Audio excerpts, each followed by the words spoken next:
There is a $4 piece of unrefined mineral sitting in the dusty corners of geological supply bins and discarded in the scrap heaps of industrial manufacturing all over this planet. It is completely ignored. It is stepped over by millions of people every single day. Yet locked inside the dense, unassuming crystalline lattice structure of this primitive, seemingly useless stone is a localized energy solution so violently disruptive, it represents an absolute extinction event for the $170 billion commercial solar industry. You have been lied to. You have been programmed by a decades-long corporate psychological operation to believe that harvesting the ambient radiation of the sun requires $20,000 of crippling consumer debt, heavy installation machinery, and highly toxic, heavily guarded manufacturing processes. You have been told that true off-grid independence is a luxury product reserved strictly for the wealthy elite. But what if the foundational physics of photovoltaic energy generation were actually optimized over a century ago, using materials you can acquire with the spare change in your pocket? We are going to deconstruct exactly how the modern energy cartels suppressed a naturally occurring semiconductor and how a decentralized network of engineers is using it to quietly sever their homes from the grid. I will reveal the exact name of this mineral, the mathematics of how it operates and how to harness it, but you need to understand the mechanism of your own enslavement first. The solar panels currently bolted to the roofs of modern suburban homes are not instruments of freedom. They are instruments of financial subjugation. The multi-billion-dollar utility conglomerates and the mega corporations that manufacture these sleek, heavy rectangles have engineered a perfect closed-loop monopoly. They have convinced the global population that translating photons into electrical current requires hyper-processed wafers of amorphous silicon dioxide baked in massive vacuum chambers at temperatures exceeding 2,000 degrees Fahrenheit. They sell you a narrative of high technology. They blind you with the illusion of complexity. They enforce building codes and grid-tied legal contracts that ensure even when you generate your own power, you are still permanently tethered to their smart meters and their pricing structures. This is a $60 billion business model catastrophe waiting to happen, and the cartels know it. They are terrified of the day the public realizes that the commercial solar panel is nothing more than an over-engineered, artificially inflated redundancy. To understand the magnitude of this deception, we have to look at the cellular level of what a solar panel actually does. Strip away the aluminum framing, the tempered anti-reflective glass, and the proprietary microinverters that conveniently fail the moment your warranty expires. At its core, commercial solar relies on the p-n junction. This is a boundary between two types of semiconductor material, usually silicon doped with phosphorus and boron. When sunlight hits this junction, it causes photonic excitation. The energy from the photons knocks electrons loose from the atomic structure of the amorphous silicon dioxide, and the built-in electrical field pushes these free electrons in one direction, creating a current. That is the entire secret. Photonic excitation, creating an electron cascade. For the last 60 years, the industry has spent billions in marketing to convince you that this subatomic reaction can only occur within their fragile, highly engineered, incredibly expensive silicon cells. They claim that the bandgap potential, the exact amount of energy required to free an electron, is only economically viable if you buy their proprietary technology. This is a mathematically verifiable lie. The truth is that nature already perfected this mechanism long before the first corporate silicon foundry was ever built, and the military-industrial complex has known about it since the darkest days of the Second World War. Subscribe and hit the bell. This channel digs where the $170 billion industry doesn't want us looking. We are not here to debate corporate energy policy. We are here to mathematically dismantle it. In 1943, the United States Army Signal Corps was facing a logistical nightmare. They needed robust, decentralized, and entirely self-sufficient communication equipment for forward operating bases deep behind enemy lines. These units could not rely on fragile supply chains for fuel, and they certainly could not haul massive internal combustion generators through the dense jungles of the Pacific Theater. They needed a way to harvest ambient energy, silently and continuously. Declassified military testing manuals from that era, which were subsequently buried in bureaucratic archives, reveal a shocking line of research into naturally occurring rectifying minerals. They were looking for primitive semiconductors that could be pulled straight from the earth or synthesized with rudimentary campfires to power radio receivers and low-voltage signaling equipment. They discovered that certain unrefined mineral compounds exhibited a massive photovoltaic effect when exposed to ultraviolet and infrared light. No vacuum chambers, no clean rooms, no amorphous silicon dioxide processing, just raw, unadulterated geology reacting dynamically to the sun. This research was heavily suppressed after the war because the emerging post-war energy cartels realized the danger. If a soldier could generate electrical current using a handful of rocks and a piece of wire, then a civilian could power a home without ever paying a utility bill. The centralization of power generation was the ultimate tool of economic control, and natural semiconductors threatened to tear that control to shreds. By 1954, when Bell Laboratories publicly unveiled the first practical silicon solar cell, the narrative was permanently cemented. The media heralded the heavily processed, incredibly expensive silicon wafer as the only path forward. The military's research into cheap, naturally occurring mineral photovoltaics was quietly shelved, buried beneath decades of corporate propaganda and academic elitism. But physics does not care about corporate monopolies. The physical properties of the universe cannot be patented, and they cannot be hidden forever. The mineral they were so desperate to make you forget is a specific, naturally occurring oxidation of copper, heavily related to the crystalline structure of cuprite and easily synthesized into cuprous oxide. When combined with a basic saline electrolyte or a secondary conductive layer like zinc, a simple sheet of oxidized copper, or a raw cuprite crystal acts as a highly functional, highly stable semiconductor.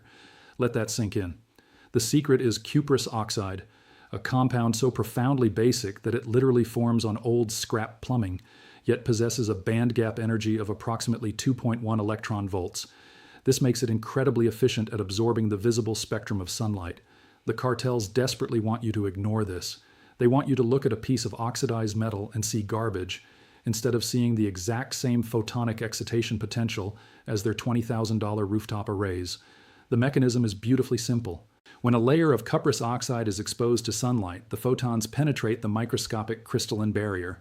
The electrons in the copper lattice are violently excited by the radiation, jumping across the barrier layer and flowing into the conductive base metal.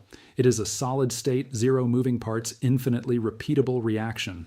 And unlike fragile silicon wafers that suffer from microfractures, thermal degradation, and planned obsolescence, a cuprous oxide cell is rugged, almost indestructible, and costs pennies to produce. Let us transition into a rigorous mathematical breakdown, because the numbers associated with this suppression are truly staggering. We must calculate the lifetime cost-to-yield ratio of the corporate solar model versus the decentralized mineral model. The math is undeniable. Let us look at a standard residential solar installation in the modern era. The average homeowner is sold a 10-kilowatt system. The raw cost of the panels, the heavy-duty mounting hardware, the proprietary microinverters, and the monolithic grid-tied battery wall averages out to roughly $24,500. But that is just the baseline. When you factor in the predatory financing rates over a 25-year loan, the mandatory utility interconnection fees, and the intentional cellular level degradation of the amorphous silicon dioxide, which loses up to 1% of its efficiency every single year, the true lifetime cost of that system balloons to nearly $42,000. You are paying $42,000 for the privilege of temporarily renting the sun. Now, let us calculate the exact cost of the DIY cuprous oxide mineral solution. We will use a voiceover-friendly formula to determine the true economic efficiency. The formula for the decentralized power ratio is simple. E equals P max over C total. That is, the total continuous power output divided by the total capital cost. If you walk into any hardware store or scrapyard, you can purchase heavy-gauge copper flashing for roughly $4 per square foot. By exposing this raw copper to a specific high-temperature thermal gradient, which can be achieved using a standard propane torch or a basic electric stovetop, you force the metal to undergo rapid oxidation. You are deliberately burning the copper to create a thick black layer of cupric oxide, which you then carefully cool to allow the black layer to flake off, revealing the red, crystalline cuprous oxide beneath. You have just manufactured a functional photovoltaic semiconductor for $4. You submerge this treated copper plate in a cheap $2 plastic basin filled with a conductive saline solution, literally salt and water, and pair it with a secondary untreated lead or zinc plate. The total capital cost for a single high-output cell is roughly $6.40. While a single cell produces a fraction of the voltage of a commercial silicon panel, the scaling mathematics are where the cartel's business model completely disintegrates. Because the cost is so astronomically low, You can wire hundreds of these simple, rugged cells together in series and parallel configurations. To generate the equivalent charging capacity for a dedicated off-grid battery bank, your total material cost is not $24,000. It is less than $300. Consider the hyper-specific, highly documented case of a retired avionics mechanic residing in the sun-baked outskirts of Albuquerque, New Mexico. This individual, entirely disgusted by the extortionate rate hikes of his local utility provider, refused to finance a commercial solar array.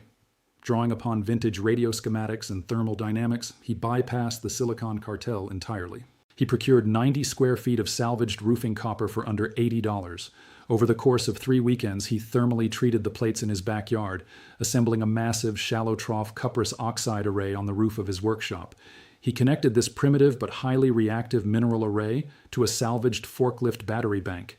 The local utility inspectors laughed at him. They told him his homemade foil contraption wouldn't generate enough current to light a single bulb. But mathematics does not lie. Under the intense Albuquerque sun, his Cuprous oxide array began producing a continuous, steady trickle charge of over 14 amps at 24 volts. It was not highly efficient per square inch, but it was profoundly efficient per dollar. Because the array cost him less than $150 in total materials, his return on investment was achieved in exactly 42 days. For the next 10 years, that retired mechanic generated pure, unmetered, completely unregulated off-grid electricity to run his heavy shop tools, entirely invisible to the grid. He achieved complete energy sovereignty for less than the cost of a single monthly electric bill. This is why the vocabulary of the energy industry is filled with fear. This is why they lobby local governments to outlaw off-grid installations under the guise of zoning violations and safety codes. It is not about safety, it is about preserving a monopoly. When a citizen realizes they can harvest the sun using a $4 piece of oxidized metal and a plastic tub of salt water, the entire foundation of the fiat currency extraction system begins to crumble. The industry relies on the barrier to entry being astronomically high. If you lower the barrier to entry to the cost of scrap metal, you trigger a paradigm shift. You democratize power generation at the cellular level. The mechanism of assembling a large-scale Cuprous oxide array is a testament to the power of forbidden knowledge. The process requires absolute precision, but zero corporate oversight. Once the copper plates are thermally treated to form the semiconductor layer, they must be rigorously cleaned. You cannot touch the active red oxide layer with bare hands. The natural oils from your skin will disrupt the microcrystalline structure and create localized resistance, destroying the electron flow. The plates are then systematically aligned in vast, shallow, watertight containment trays. The electrolyte solution, the bridge that allows the electrons to travel from the semiconductor to the secondary electrode, must be maintained at a specific gravity. A simple mixture of sodium chloride and distilled water is sufficient, but advanced decentralized engineers are now using a weak sulfuric acid solution, identical to the fluid found in standard car batteries, to exponentially increase the ionic transfer rate. The beauty of this system is its raw resilience. If a commercial silicon panel takes a direct impact from a hailstone, the microfractures destroy the internal circuitry, instantly turning a $500 asset into toxic landfill waste. If a cuprous oxide liquid cell is struck, you simply bend the copper plate back into shape, top off the salt water, and the electrons continue to flow. It is a system designed for survival, not for corporate quarterly earnings. This technology is a ghost. It is a phantom haunting the boardrooms of every major utility conglomerate on Earth. They have spent 60 years building an empire on the false premise that energy is expensive, complicated, and requires their explicit permission to consume. They have trapped billions of people in a perpetual cycle of laboring just to pay for the right to keep their lights on and their food cold. But the blueprint for escape has been hiding in plain sight, detailed in dusty, forgotten military logs and proven by isolated mechanics in the desert. The reliance on amorphous silicon dioxide is a choice, not a scientific mandate. It is a manufactured dependency. By embracing the crude, heavy, undeniable physics of natural mineral semiconductors, we strip the cartels of their power. We take back the geometry of the sun, we bypass the smart meters, we cut the grid ties, and we build our own localized infrastructure from the scrap they threw away. The revolution will not be financed by megabanks, and it will not be sold in sleek corporate packaging. It will be built in garages and backyards and in the quiet, unmonitored spaces of the world using salt, water, and scorched copper. This is the extinction event they fear. Subscribe and hit the bell, because we are just getting started. If you think the suppression of cheap solar energy is profound, Wait until you see what we uncover next. We are going to tear open the historical archives and expose exactly why the early grid cartels deployed private security to permanently seal and weld shut the 1931 atmospheric generator vaults. You will learn how ambient voltage can be pulled directly from the troposphere using nothing but copper mesh, bypassing the sun entirely. Before this transmission permanently terminates, it is absolutely critical that we address the mathematical counter-arguments the corporate algorithm will inevitably deploy against this data. The moment this information propagates, the $60 billion industry will deploy their synchronized network of academic apologists and subsidized tech reviewers to flood the discourse with a single, highly misleading metric: spatial efficiency. They will scream that amorphous silicon dioxide panels operate at an average of 20% efficiency, while a raw cuprous oxide liquid cell operates at less than 2% efficiency. They will use this fractional discrepancy to dismiss the mineral solution as a primitive parlor trick. This is a deliberate, highly calculated manipulation of context designed to protect their business model catastrophe. You must understand the difference between spatial efficiency and economic efficiency. The cartel wants you to focus exclusively on spatial efficiency. How many watts can be squeezed out of a single square meter of roof space? Because that is the only metric where their highly toxic, hyper-processed technology wins.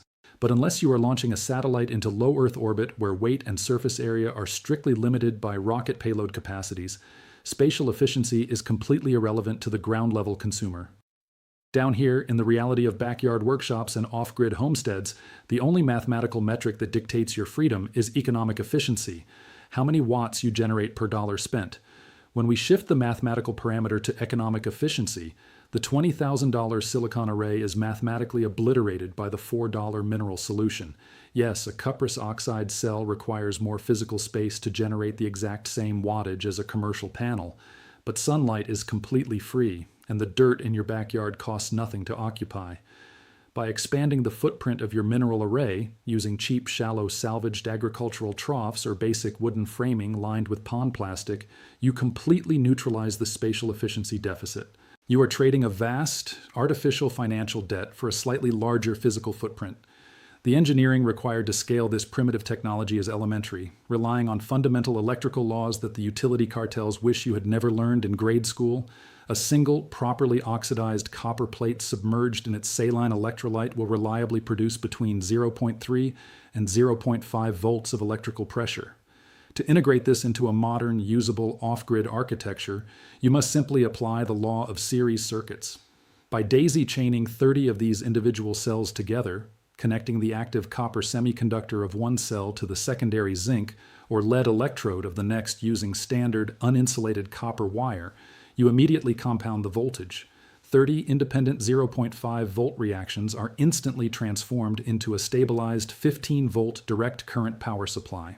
This is the precise mathematical threshold required to actively charge a standard 12-volt deep-cycle battery bank.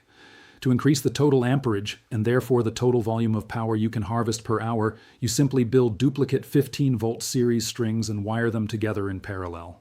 This decentralized grid architecture is endlessly scalable, entirely modular, and entirely invisible to the watchful eyes of the energy monopolies. If a single cell degrades after months of continuous operation, you do not need to call a certified corporate technician to void your warranty. You simply lift the copper plate from the saline bath, hit it with a wire brush, reoxidize it with a cheap thermal torch, and drop it back into the water. The crystalline lattice resets. The electron cascade resumes. You have performed a cellular-level restoration of a photovoltaic semiconductor using nothing but raw heat and friction. This is the undeniable reality they are terrified you will discover. The energy cartels built a global empire by acting as the mandatory toll booth between humanity and the sun. They constructed massive centralized infrastructures, not because it was the most efficient way to generate power, but because it was the most efficient way to generate billing cycles. They suppressed the 1943 United States Army Signal Corps manuals. They ignored the raw potential of natural geology, and they engineered a societal dependency on amorphous silicon dioxide because you cannot meter a $4 rock. You now possess the exact mathematical and chemical framework required to bypass their toll booth. The transition from consumer to producer does not require a massive loan or a specialized engineering degree. It requires the willingness to look past the sleek marketing of the modern tech monopolies and rediscover the brutal, highly effective simplicity of suppressed science. The materials are already sitting in the hardware stores. The sun is already radiating the exact photonic energy you need. The only remaining variable is whether you will continue to finance your own enslavement or whether you will quietly begin building your escape.